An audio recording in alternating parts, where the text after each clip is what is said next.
Happy Monday, everyone, and welcome back to the Nikki and Brie show. And I have to say, I really love when I get to do a solo episode for all of you. That's right, Brie solos are back. I'm really excited. You know, it's funny because I was in such a rhythm with all of you. And then I was kind of like, oh my gosh, I need Nikki back. But now when I get to do a solo episode for all of you, it's really exciting for me because I really get to speak to you guys, what's been on my heart, something I've been going through. Like when Nikki and I are together, I love it. And it's our energy together and things going on in the world and our worlds colliding. But when I get to do a solo episode, I really get to speak to you on just with me, just Brie, what I've been dealing with. And, you know, I knew I had to do this solo episode. So I was really the last couple of days thinking to myself, what do I want to talk to everyone about? Like what's been going on in my life, you know, because we're on this podcast twice a week. So I'm sure a lot of you think like, man, it must be hard for them to do 2 episodes. Even though I tell Nikki, I'm like, wow, we really don't have a dull life. It feels like a lot goes on. But I wanted to dig deep. And I really wanted to really think about, okay, where has it been emotionally tough in my life? What are some things that I've had to do research on and really learn and just kind of had to find the words to speak? And this thing kept popping up in my head. And it's with my daughter, Birdie. You know, we have been dealing with some just like school things. Birdie's 7, going to be 8 May 9th. How is she going to be 8? Time really flies when you have kids. But, you know, today's episode is going to be about belonging. And it's something that we've had to really talk to Birdie about and something that Birdie has been faced with the last couple months of not feeling like she belongs. And as a mom, it's really, really hard when you start to see your kid come home from school sad. And Brian and I, you know, we both, just as parents, have talked and have tried to come up with so many different things of, you know, motivating her, making her happy. But I thought this episode would be really nice to dive in deep to what Brian and I have been doing with Bird. We've actually tested her, what her brain results were that actually all linked back to her social anxiety of acceptance and feeling like she doesn't belong. I mean, we saw it in her literally brain scans. It was crazy, you guys.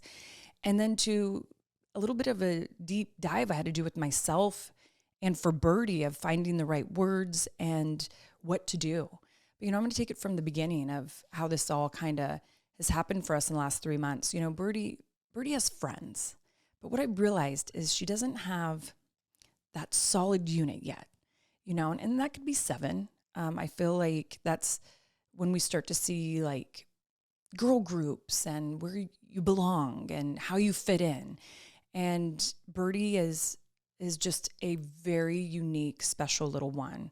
As you all know, she's my little fashionista. She's very artsy, has a huge imagination. I mean, if you walked into her room right now, I mean, she literally every night makes sure her little babies all, you know, she has like 4, like a couple, you know, 2 babies, 2 little, like they're like American Girl dolls, and she puts them to sleep. She gets them dressed for the day.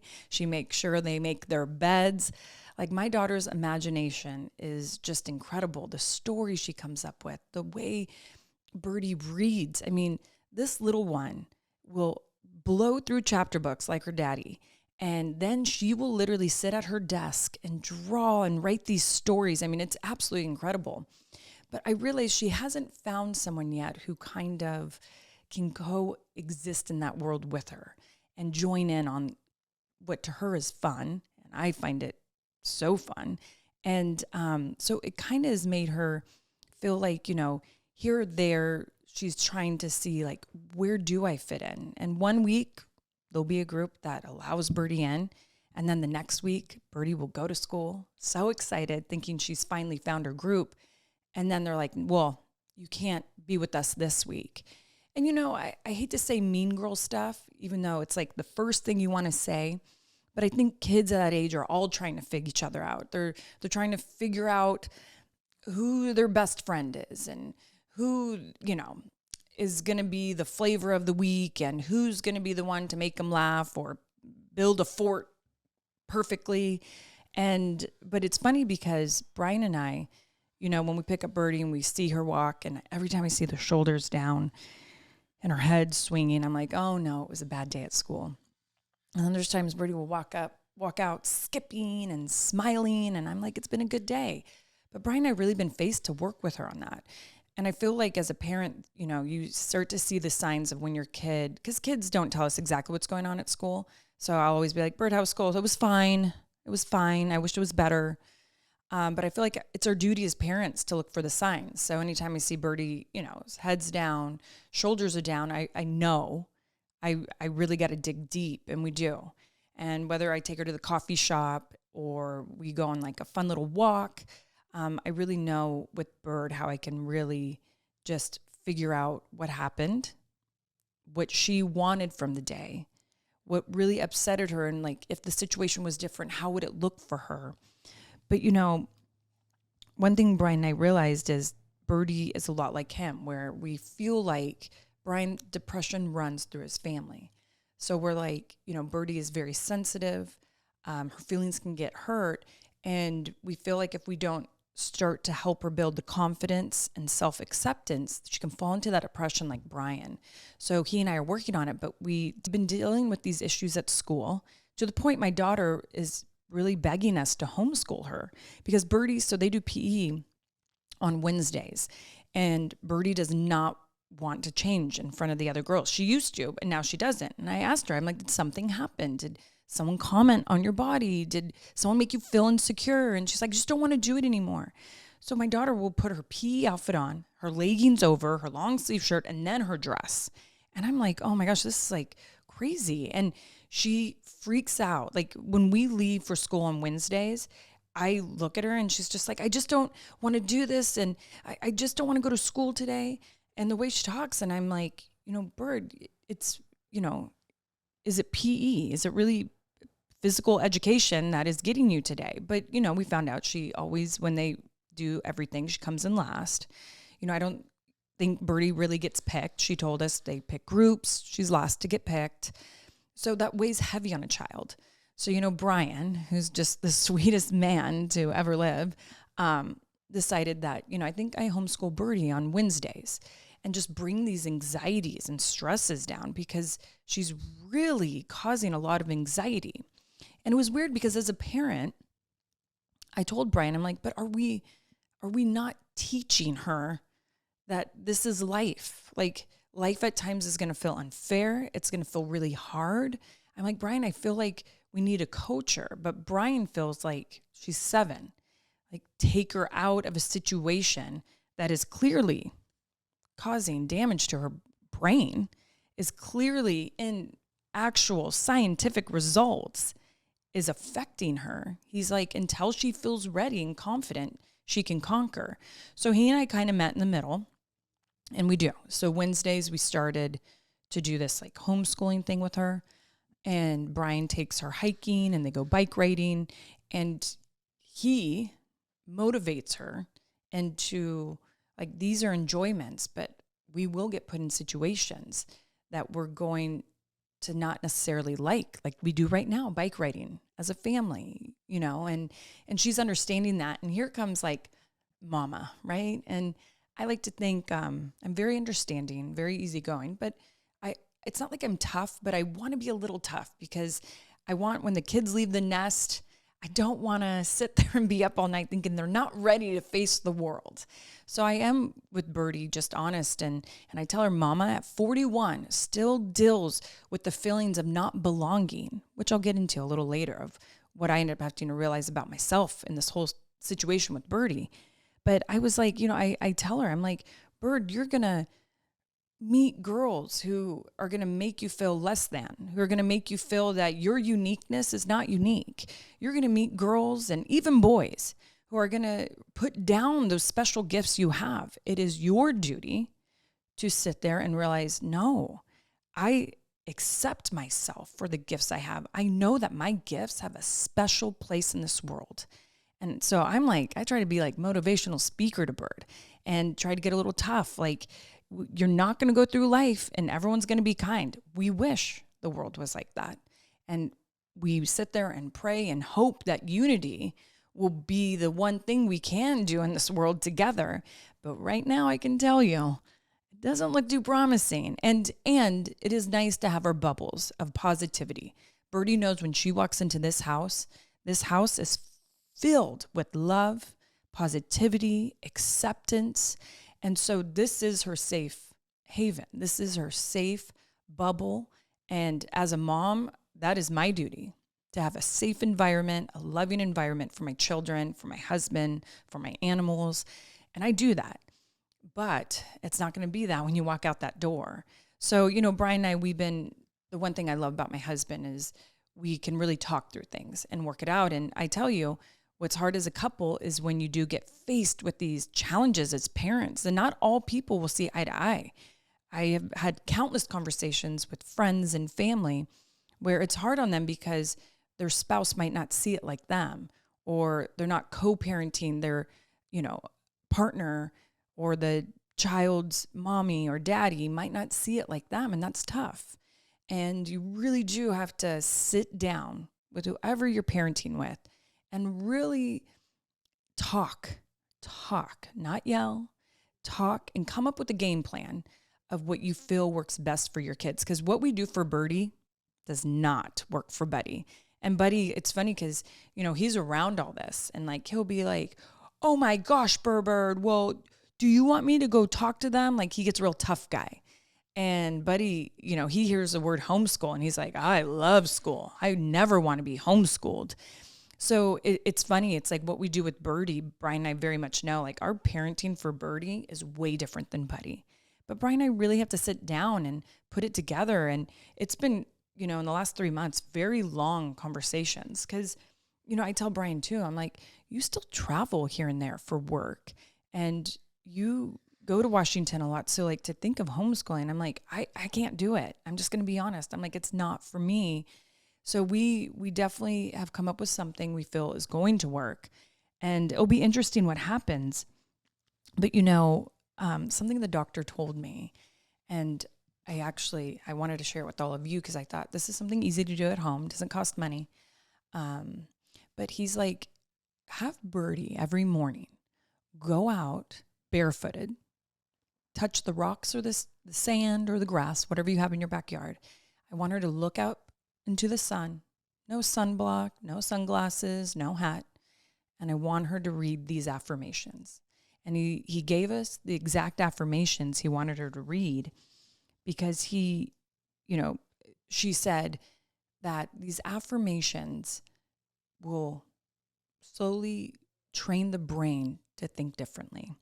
And, I have them right here and I'll tell you the ones, but I thought, wow. And he's like, and he has some for Buddy. And this is all going off her brain scans, by the way. This isn't, he sat with Birdie and had a therapy session. This is like for him, I appreciate it because it's testing and he's looking, deep into, let me pull it up real quick, deep into her scans. That's DNA and just the stressors.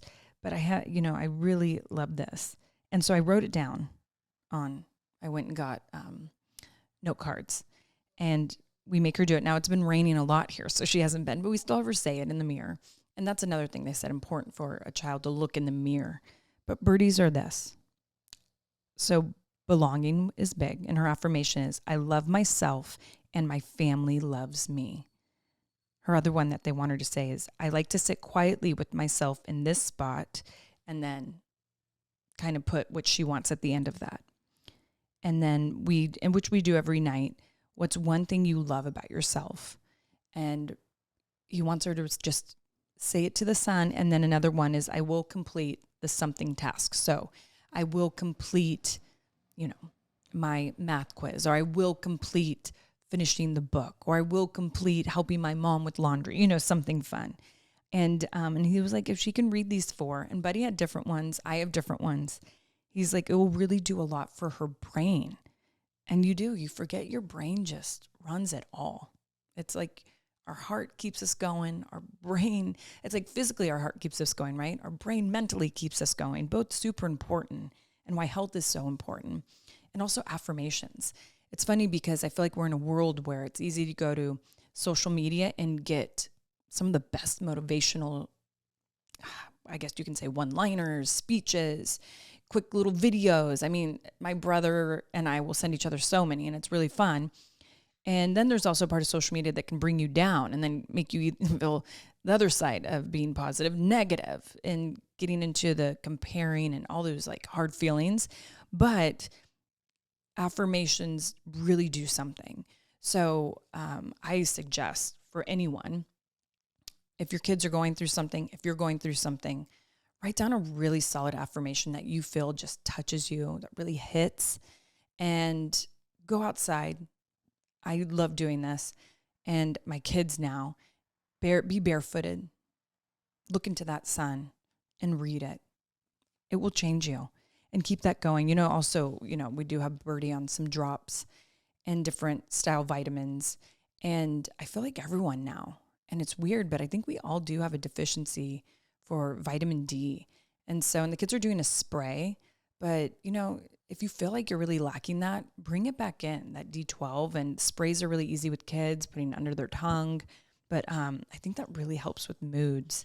But, this whole journey I've been dealing with Birdie, it really started to think of my own style journey of belonging. And I feel like what's so interesting is my belonging is different.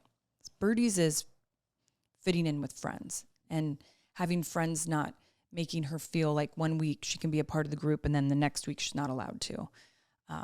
Birdie, one thing she can't get over is like her friends got to pick a table, 10 people to eat lunch. And Birdie stood there holding her lunch, and they picked everyone, even boys, and not her. And then she didn't know where to go. And then there was a table of all boys and there was one seat left there. So Birdie went and sat and ate there. And that really hurt Bird. And that's where, I've realized with her how the journey started. Was that one situation. And then it's opened us up to like all of this, which is incredible, right? But for me, I started to think of belonging, and I started to think, well, what about, me too? Like I should look at that for myself. And I was like, a part of us as adults is not being heard, not being seen. I feel like our belongings, like, when we're not understood, that's a big one, right? Like when I'm 41 and I'm speaking, whether it's in business or personal, whatever it may be, if I'm not understood the way I want to be understood, it's hard. And then if you get X'd out or like pushed to the side, that affects you. And that's all part of belonging.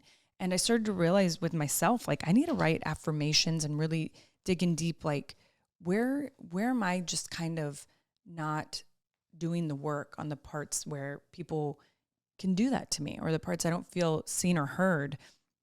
And I guess it was kind of, I've been in this situation with work where there's things that I thrive at, but then there's things I have passion for that I feel like, I'm going to say, feel like they go unnoticed, that to other people, they're like, whatever. And I realized that's actually difficult for me. And my special, I feel like, uniqueness, how I am with the environment, what I do with my animals, my gardens, even like the passions I have in entertainment, it all feels like, when I'm in certain business meetings or if I'm talking to talent people, like they're kind of like, yeah, like look at me like, yeah, like awesome, like want a thumbs up. But I kind of do want a thumbs up. And I think sometimes I giggle and I try to brush it off my shoulders, like, yeah, okay, like silly. But it's like, no, actually, I do want to be recognized for it. And I would like you to actually just say something nice about it and recognize it. And I think we're allowed to do that. Like 41, I do have some uniqueness and special gems, and my uniqueness serves a purpose in this world. Every single one of us. Every single one of us. And that's the part about belonging, is that don't ever change who you are, because you do belong. And your natural self, your authentic self, from the time you were born, you had something. That will never go away. And don't let anybody let it go away. I don't want you to ever sit there and think my quirkiness or just the parts that make me different and a little weird should change, because there's a place for it in this world, and you got to find that place. And I know that's really, it's easier to say it than do it, but you will find a place if you feel like you haven't found it already. And I think the hardest thing on us, and what can be so mentally challenging, is when we feel like that unique part of us doesn't fit in anywhere. Instead, we can get bullied for it, or made fun of, or feel less than. And we shouldn't. We shouldn't at all. And I think that's like a big thing that needs to be talked about, is just more of like where we belong with our natural gifts and who we are, because there's a place for that. And, I feel like when you showcase that, one, it's easy to just be our natural selves. Then people start to recognize, and you almost force them to recognize who you are, and the right people will love you for it. And that's all you need. You only need, if 5 people love you for that compared to 20 who might dismiss it, good. I don't need 20 people to give my energy to. Just the 5, that's great. And it even goes to like when you're in your friend groups or coworkers. You don't need to try. Don't try to fit in. Don't try to because one person's funny and you try so hard because you want to be that person, but you're not that person. You might be the really great listener that everyone needs, or the one person who might have that one comment every so often that has a lot of wisdom. And they're like, damn, once in a while that person really makes me stop and think. You don't got to be the one to be the center of attention. I feel like I see that so much sometimes in groups, like people try to keep up with the one person. No, be the one person who, there's a reason why you're in that group, because you give something of whatever you have to it, because we all don't need to be the same. That's the one thing about my best friend group I love. We have someone who's really hilarious. We have someone who's really smart. We have someone who's really caring. We have someone who notices every little detail. I mean, the list goes on. We all bring it to our friends group. And I think why it's been so hardcore and just easy is because we all recognize and accept each other's one unique gift, and we all know we need it. We all need it. I need my one friend to make me laugh so hard. I need my other friend to constantly check in on me. I need my other friend to see an Instagram post and notice maybe my hair changed a little bit and she texts me about it. They all bring something different to the table, and I need all that. If we all were funny and didn't have, the other little things, then I don't know. It wouldn't feel so deep, our girls group.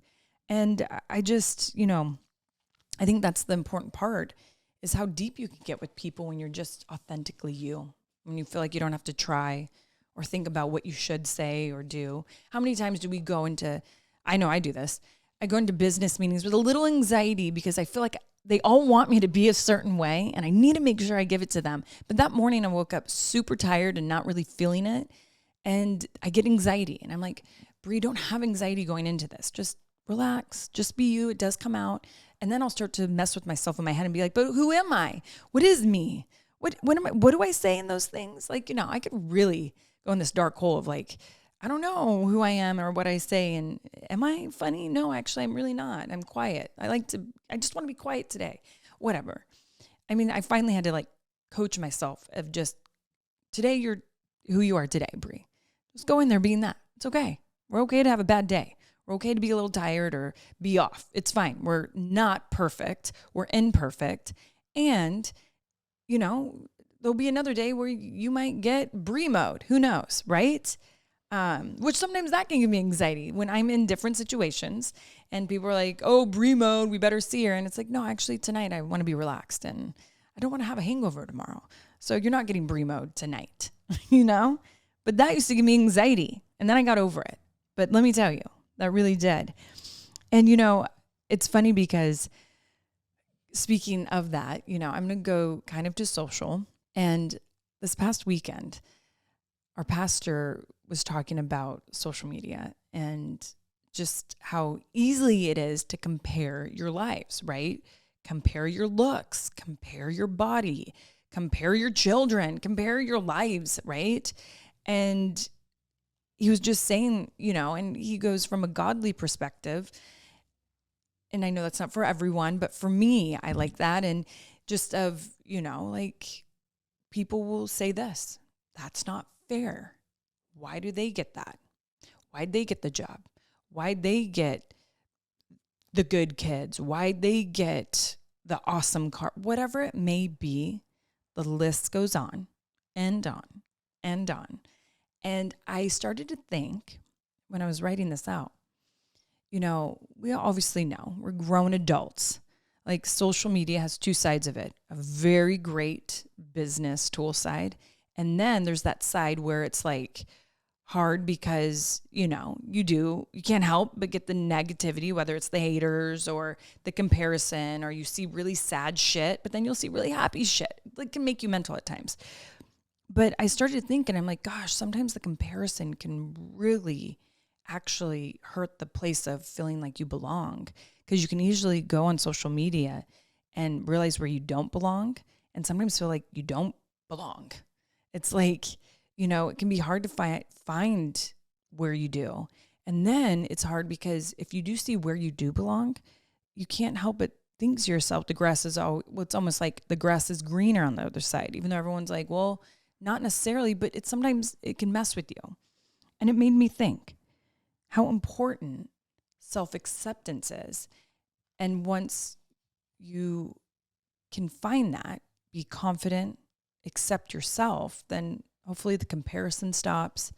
And then you really feel like you know, just belong in the world. Like, I'm not talking about like with the cool group or the elite or, you know, the high status folks, or I don't know, even if you're at work with your bosses, you know, for me, it just feels like you accept every part of you, every part internally, well, mind, body, and soul, right? And physically, and that has a place. And then I feel like everything kind of goes away. And I don't know, it's weird because I know I say this a lot, like I'm in this era of my life where I've let go of so much, and that has helped, but it shouldn't take till you get to 40 to do that. It should be in your 20s. So then you could rock your 30s, and then, you know, and even in your 20s, like I look back and I thought I was confident, but I wasn't. I was so insecure, constantly looking in the mirror, like pinpointing things out, constantly comparing, not thinking I was good enough for anything, thinking I was actually just lucky. And I look back and it makes me sad because I wish I thought differently in my 20s, because it would have made things in my 30s easier. But no wonder people love their 40s. You're just like, fuck, you know, in some way midlife, and you let go. But I should have let go way earlier. And I know children help that because you get this natural instinct of protecting them. So you find your voice. But I wish I would have found all that before. And I wish I would have looked at that girl in her 20s and really just, I don't know, helped her. I wish I would have done research like this. I wish it didn't take my daughter to not feel like she doesn't belong at school to then start doing deep research on myself and what are my gifts and what bugs me when people don't recognize my gifts, and do I belong and where do I belong? You know what I mean? And I've definitely found my crew. I have crazy, amazing, I'm going to use every weird, crazy word out there, but I have been so blessed with friends and family. I really have.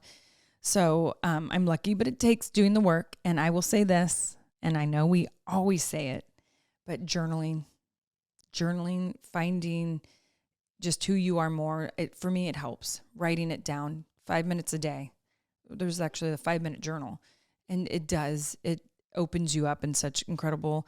And I just think when you figure out who you are and you accept that, you're going to be unstoppable. You really are. I saw online, actually, it said, celebrate your worth. And I will tell you, that hit me. Celebrate your worth. I thought, wow, have I ever done that? Have I actually ever celebrated? Nikki and I were talking about the other day how, you know, we're not great at celebrating like when we do big things. But I thought, you know what, Nikki, we got to celebrate our worth. Like, we haven't done that. We're going to go get a bottle of Opus One, which you don't have to go like all bougie, you know, celebrating can be different. But for me, how I like to celebrate, I'm like, we got to pop a bottle and just be like, girl, this is who you are. Cheers. Girl, this is who I am. Cheers. Celebrate your worth. It doesn't always have to celebrate, some big event or you got a bonus, whatever. No, actually celebrate who you are. We got to do that. And I suggest you do that. Get with your girlfriends, get with your husband, get with your parents, whoever it may be you like to celebrate with. Just go celebrate your worth. And everyone put their phones away and go around the table and tell each other. Well, one, you should say who your worth first, and then let everyone else say something about you. But let's have happy hour about celebrating our worth and all of us just rejoicing that. We need to recognize it more. It needs to be talked about more, celebrated. And I think the minute we start to do that, then dang, could you imagine how unstoppable? And then I say celebrate your child's worth. We need to sit down and tell our children more too and celebrate more of their cute, unique gifts and who they are. And watch, they're going to go from this little seed, this little bud, and just blossom. And it's going to be incredible to see them bloom. But we got to celebrate our children more and their unique gifts. I so suggest that. And, I'll tell you, I love Birdie, my little artsy little thing. I love Buddy, my wild boy who likes to get dirty and be a little rough. I love him, and I love my husband who is easygoing and sweet and understands me fully and lets me live my life. I was telling someone the other day, I have been so blessed in marriage because I truly felt like I married my best friend, but I also married someone who literally accepts me for me. He loves my parts that I might think are imperfect. He loves them, but also he's just Brie, what are your dreams? Go for them. He never holds me back. He never makes me feel bad about him. And I'm so grateful for that. And, before I go into inspiration affirmation, I just want to challenge all of you to really maybe reach out to friends this week and send them a text of something that who they are or what they do. That means a lot to you. Even if it's you text them and go, your laugh gives me energy. You have the greatest laugh I've ever heard. Or someone who's every time you just call me and you're like, hey, thinking about you, that does something to me. It changes me.